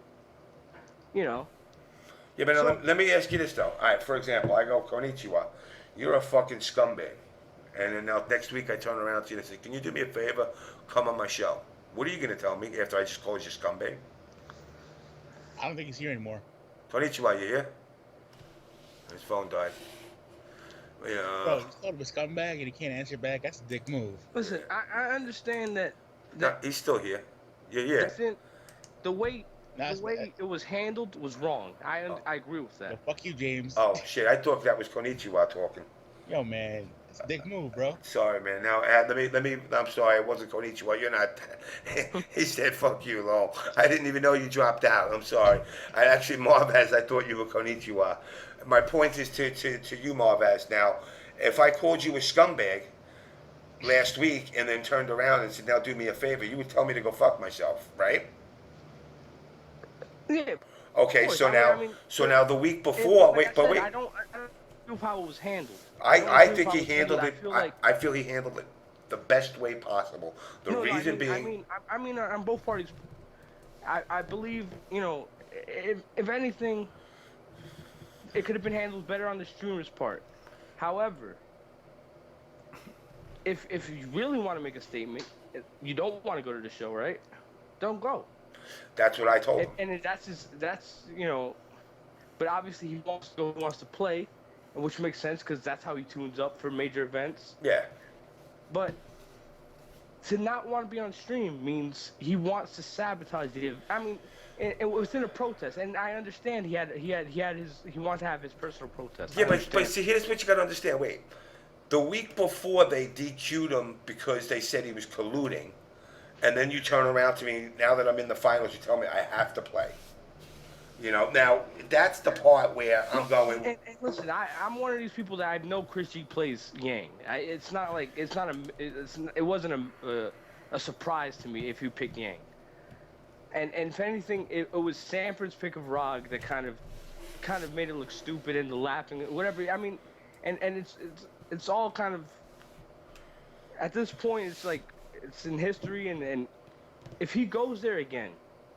To say that he, at an event that he consistently makes grand finals or winners finals or losers finals of the event in every game, and it's a streamed event, and the highlight of the fact that this tournament's happening is because it's also a streamed event. It's one of the biggest weeklies every week. It's not like, and I understand there's this whole I won't say anti-max CPM and all this shit, but I understand that it's kind of where people have cynicism towards a streamer for running these events for their own personal gain. I understand that there's that mentality as well. But when these events occur, it's to be expected that you're going to see the winners, losers, grand finals of all these games. And he is to be expected to be in all of these events. He's not. It's not like you see Chris G and you expect him not to being grand finals of Marvel. Yeah. And for him to say he doesn't want to be on stream, I understand it's all within his right, but it doesn't look good on either part, but at the same time it looks worse on him because what becomes of that event? It ends at 9 o'clock. It becomes a joke, and it becomes to a point where the person that got dicked the week before says, well, if you want me to play by your rules, you better treat me with a little bit of respect. No, I understand that, but instead of saying I don't understand, you know what he should do instead is as an adult. But now here's where you gotta. Here's Yo. where our dilemma is. You just used the word in this community that really never exists, and that's adult. You know, I mean, most of these players are No, James, 21, it exists. 22, It's usually going followed on. by entertainment. What's that? It exists, but it's usually followed by the word entertainment. Yeah. You know, and the sad part is, like I said, as much as I don't, you know, I don't like the fact that he did it, but it was in his right to do, and the fact that people wrote on him so bad about it, it kind of pissed me off because, you know, he's not a circus performer. Oh, all right, but it's within his right to not perform. But it's also within the tournament organizers to say, here's your your $10 and your $20 or whatever it is. You don't want to be on stream. The only way a person of your caliber who's going to be in the grand finals or the winners finals or losers finals, because like I said, he's guaranteed either one of those finals at this point. Yeah. He's guaranteed to be seen on stream at that point. You're not going to run a game where you can't run the game if the guy who's gonna you're not gonna have that streamed if the guy who's gonna be there, and it kind of just and I understand that for the player the streams don't matter as much, because for the player they go to these tournaments and the stream is just that obtrusive thing. It's the camera in front of their face and the guy telling them to go to the stream station and all this shit, but the event. The stream is part of the event. It's a known thing. So if you don't want to be on stream, you know, don't enter then at that point. Okay, now at that point, let me ask, and I don't know this for a fact or not, I'm just throwing out hypotheticals. Do you think the streamer or the tournament or Henry that runs the place said, here's your $10 back? No. If it was me, I would No. say. That's what I would have said. You know what? I think, and I understand what you were saying as well. and They if just I said, was you know, if I was you, I would commend you on that. But these guys don't want to lose they're basically saying, no, you don't perform, you're not getting your money back. Fuck you and no, get out. I mean, that's a dick move to just say it. And I will say this. I mean, Spooky was at the stream station, you know, and maybe he probably I don't know where Spooky was at in all this. Like I said, he was at the stream station that whole time when all this came to be. And there's you know, Kuma runs the brackets, Min runs the brackets, Henry Sen pretty much runs the whole show. You know, as the business owner, I just think, you know, yes, that should be how it's handled, of course, because if the guy who's basically, like I said, it's a lock that he's gonna be in the top 8. Then in the latter half of top 8, it's just at the same time it's not a good look on either part, in my opinion. It wasn't. You're right. It wasn't a good look on either part. But now the situation is how do you handle it? Simple. Remember you talking about mentioning before about a union? Yeah. No. Let me say this right now. If this keeps going on, that's what's gonna come from that. There's gonna become a contractual understanding of what it means to be a TO and what it means to be a tournament attendee. Well, there needs to be a middle ground because there's obviously cynicism between the players and the TO. Oh yeah. Right now. The thing is, a hostile environment like that, So if it keeps going, will It's spawn. not even fun anymore. No.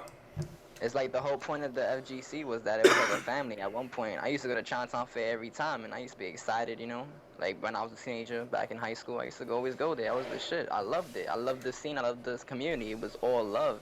Now all I'm seeing is a bunch of fighting, and I don't even want to be a part of that anymore. That's why you don't really see me. I don't really go out anywhere. Like, I know certain people, and certain people see me like, oh my God, I haven't seen you in, like, so long. And it's because, like, I tell them, like, everybody's, like, fighting for a stupid spot. That's just all, like... You know, I like competition. We could get at each other. That's cool. But to the point where we just arguing senselessly, it doesn't even make any sense anymore. It's just all bullshit. I mean, now, let me ask you another hypothetical. Like I decide, I don't know, tonight to start playing Marvel. Come Wednesday, I go down to fucking next level, and I make it to finals. Now I make it to finals on the side screen, and everybody's like, "Oh shit, James can actually play this game. He can mash buttons right." I go, well, I'm camera shy. I don't want to be on a thing. What are you going to tell me? If I tell you I'm afraid to play on camera, I got fucking whatever phobia it is playing on stream. You're gonna tell me too bad? Or I made it to finals and the winners. You're gonna tell me I can't fucking win because I'm camera shy? And there are legitimately people that are, I know a guy, Claude Von Stroke, Troy, who is a great player. That when he's off screen, he's fine. When he gets on screen, he gets cold feet just because he knows cameras. His boss not do as well on stream. I've seen it. Yeah. So now, what do you tell a person like that? At this point, when you go to an event that's going to be streamed and you expect it to be streamed, if people want a certain amount of professionalism, professionalism is one of the big words now. That's just as much exclusion. For the players and the streamers, everybody expects professionalism. With professionalism comes the expectation that if you're going to play, you might be on stream. And with that comes that you should play on stream. If your match comes up and you're going to play on stream, at this point where the stream is the selling point for the game, for the players themselves and the sponsors they hold, the stream is a big part of that now. So now, with that said, should the player be compensated by the streamer for performing well? If he's going to make money, they can compensate. They do make money. If they didn't make money, they wouldn't be streaming. No, I understand they make money, but you talk about it, L.A. where I don't know where California where Level Up is at, and Spooky and Wtih. These guys, they live in places where it's very expensive to live. The money they're making is for them to fucking get by. But you know what? I hate to say it. That's not my problem. It sounds mean and cold-hearted. I live in New York too. The cost of living is fucking horrible. But if you're going to make money off of me, why shouldn't I be? So then, before they ask the streamer for money, they should say, I have this name, 18 in front of my name. I live in New York. I need to pay rent without just winning a tournament. I won plenty of tournaments. That's where the money should come from first and foremost. And I'm gonna go to bed. I'll catch you all later. All right, man. All right, man. Good night. Later. If you're a guy like, hello? Yeah, we're here. Yeah, if you're a guy like Chris G, and not just Chris G, I hate to just say his name because it's kind of like, but if you're a guy with a fucking, a peripheral company in front of your name, and you're expecting money, expect money from them first. But you're not getting it from them. That's the point. So then get out of it. They're sending you to an event. That's what their grand poombas. They send you to events. Now you're in an event where, at least, maybe this should be the deal then. If you're somebody like Chris G, for example, that's sponsored by AGE, okay. Maybe what they should do is say, you know what? Since we got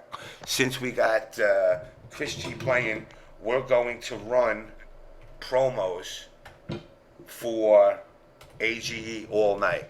Yeah, of course, that's what they should be doing. I mean, but they're not doing that because you know how many times? Who was it? Fnatic. I remember the situation with Fnatic. He tried to run promos his own way. And didn't Spooky go nuts on him? Yeah, for a reason, because they didn't sponsor the event itself. But here's the point: if you're gonna have me on stream and people coming to see me play, then you have no choice. It ain't a matter of bringing the politics of, well, they didn't contribute, so I'm not gonna run their stuff. And then it should be, well, hey, somebody like Chris G, I can't pay you because I'm gonna make money off you, but the least I could do is support your product. The least Chris G and Chris G can sell products by having the name in front of his name and winning a grand finals. It works that way. But what I'm saying is Earnhardt Jr. doesn't have to say M&M's or whatever the fuck he's sponsored by to sell M&M's to his viewers. It's the people that see him win a race or whatever. Yeah, but my thing is, like I said, if the streamer is going to make money and make those kind of demands of the player, then the player's got to have some kind of compensation. If you can't compensate me in money, then you have to mandatorily at least support my products. I think that's a fair trade where It's a fair- it's a- where the it's a streamer's fair not trade. the streamer's not losing money. It's a fair trade as long as the products they're hawking has some kind of. Let's say if Chris G doesn't win the event, because a guy like Flux might win an AG headset, for winning 4 weeks in a row of like a season of Battle Circuit. I agree there should be compromises. It's And not like I that's disagree but with that's that. the problem. We need to, as a community, streamers, TOs, everybody, players, and companies / sponsors need to sit down and figure out these compromises. I agree. And with this, maybe if, rather than going on stream and throwing somebody off for promoting this product, they try to embrace these guys a little bit more. They'll be more susceptible to not give a hard time. I think that's a different circumstance overall because just the way he was doing it, it's not if a Justin Wong is on commentary, it's not like he's saying EG every 5 seconds. No, but that's because he's And I understand there's the difference of Fnatic makes something a little extra off of saying promo code this and that, but you're expected, and I understand that overall the commentary is not always professional, but it's a lot worse when the commentary comes down to just hawking the product. I mean, you're selling the product by this is AG Fnatic on commentary. You say it once, you're good. Maybe you say it again in an hour, you're good. I mean, the way he was doing it was not, it wasn't salesmanship. It was basically just he basically repeated it. I mean, if you saw what he was doing, it wasn't exactly, I mean, I'm not, like I said, I'm not begrudging it. I'm just saying that, then you got to not bring these people on, and But what my point is, as far as there's a difference between a major and a local, and Next Level is nothing more than a local, and a local, Henry makes his money off of game sales, repairs, iPhone stuff, and then the people that come and turn out. That said, it's the most viewed local for the FVC streams. It's the most viewed local. And that's exactly my point. As a local that's one of the most viewed, don't come and say that you got no money, and don't, you can't say the streamer ain't making no money. Well, we've also agreed earlier that there is no ad revenue from these streams because everybody's ad blocking. I mean, the subs pays rent at most. Yeah, but they Spooky makes.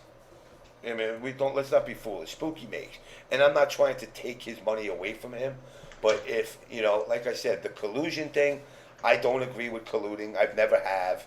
I believe in one-on-one. Whoever wins it wins it. But this new generation, for some reason, feels that that's the style they want to play. It's like partially.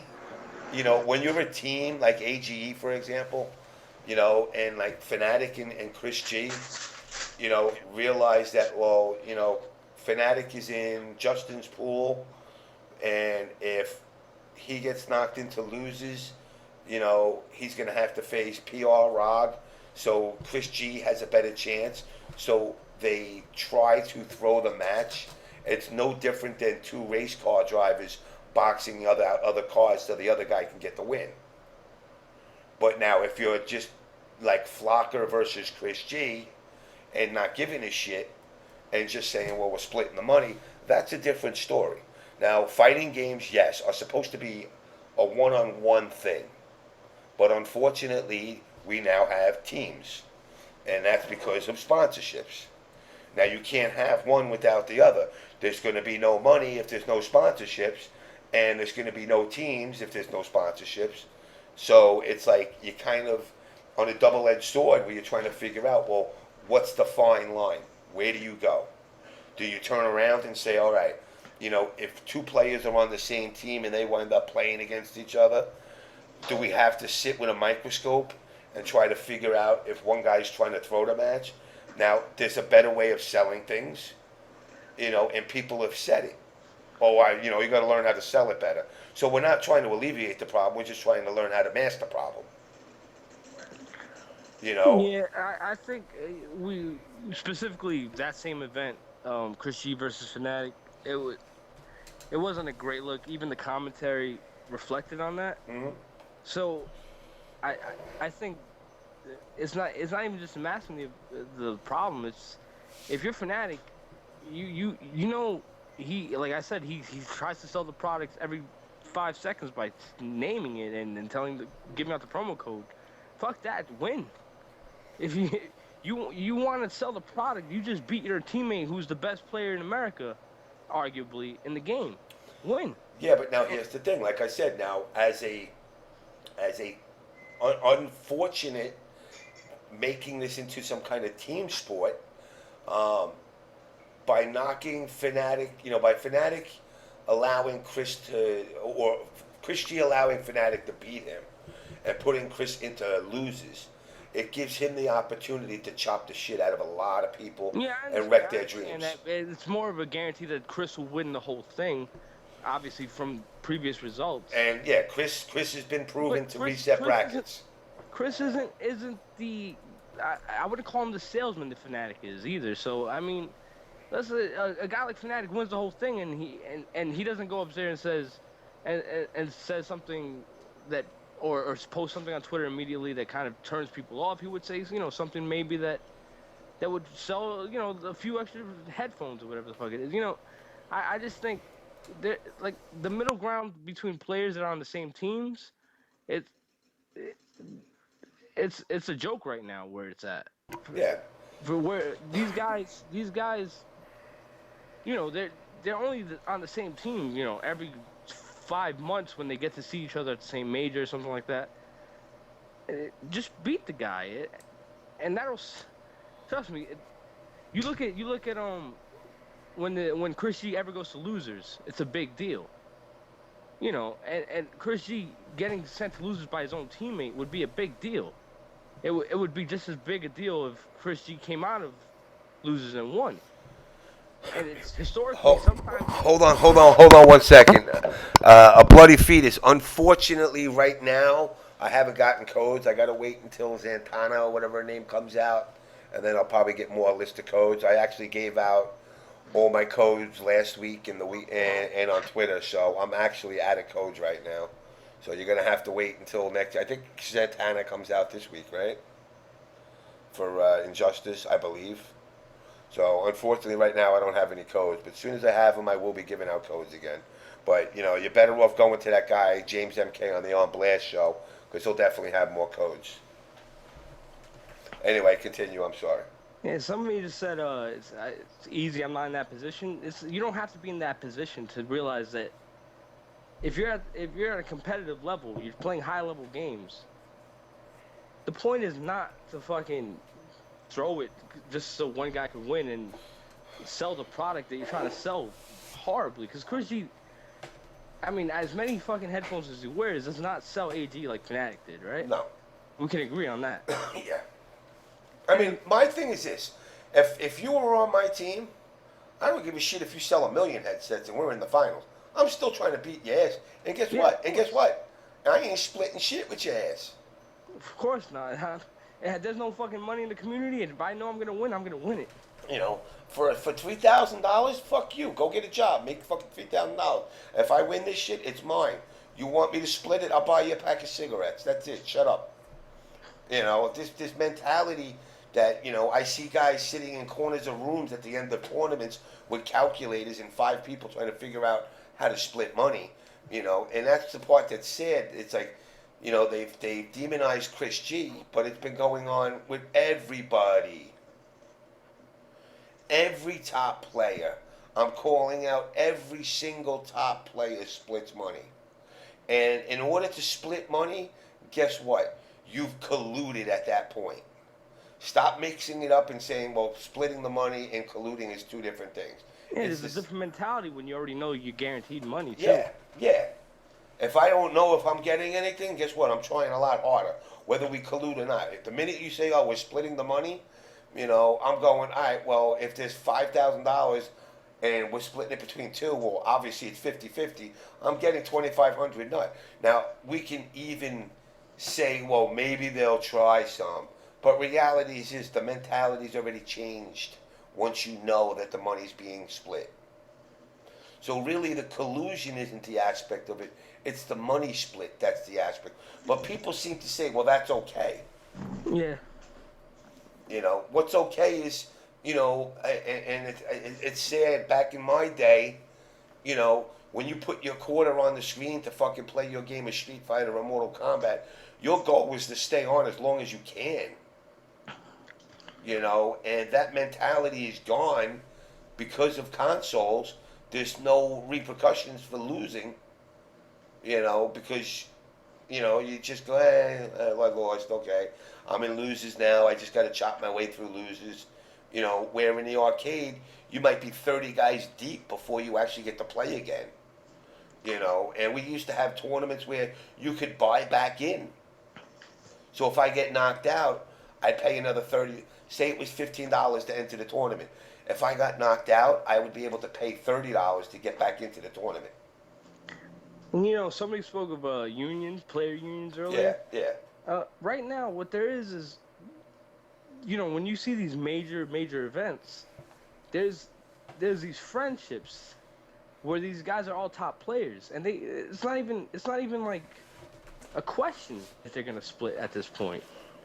And which point, you know, I'm pretty sure if Chris G fights Justin again, he wants to beat his ass. However, if he doesn't, he's still gonna get, you know, if they're in grand finals, he's still gonna get half of that money. So that it comes down to there's a lack of competitiveness because the money is going straight to their hands too. And I think a big thing that tournaments try to do is write checks. Somehow write a check. Like I said, what I talked to Johnny Cage about, and I tweeted him. I said, look, you know, get the banks to come down to these tournaments and offer free checking accounts to all the players, and your money will be direct deposited into your account within whatever 3 to 5 days, and that's how you get your money. Therefore, there's no money getting given out at the event, except whatever money matches you might do on the side or whatnot. Yeah. But you're walking out with no money, no cash at that event. But you are walking out with a checking account. You know, and like a bloody fetus said, why split? I ain't sharing my money. Especially these top players, they are splitting because they're best friends already. They go to these events, and when they go drinking, they go drink together, and when they go eat together. You know, it's not like these guys hate each other. You know, as much as we want to build up these rivalries in our heads, you know, these guys, you know, they're friends, and as they should be. They see each other all the time at these events, and the incentive to split lessens with obviously bigger money, but that's not happening anytime soon. But also, if there's, you know, two people that don't know each other. That too, of course, and also let the check aspect. Konichiwa, apparently they do that too. He asked if they share their girls too. No, of course they do. Of course they do that. Because there's only like 3 or 4 girls that actually can get passed around, apparently, between a whole fucking crew of fucking 500 people. But, you know, I don't know. I mean, maybe this players union thing is something that's needed because it'll protect both ends. You know, it's not just to protect the players. You know, everybody hears union, they think players. It's also to protect, like, tournament organizers from certain types of violations that could happen, like collusion and pot splitting and shit like that. You know, it at least, you know, gives them a ground to stand on. Like, for example, you know, with Chris G colluding, you know, they would file, you know, a tournament organizer or a streamer would file, quote unquote, a grievance with the freaking union. And it would have to go into some kind of arbitration.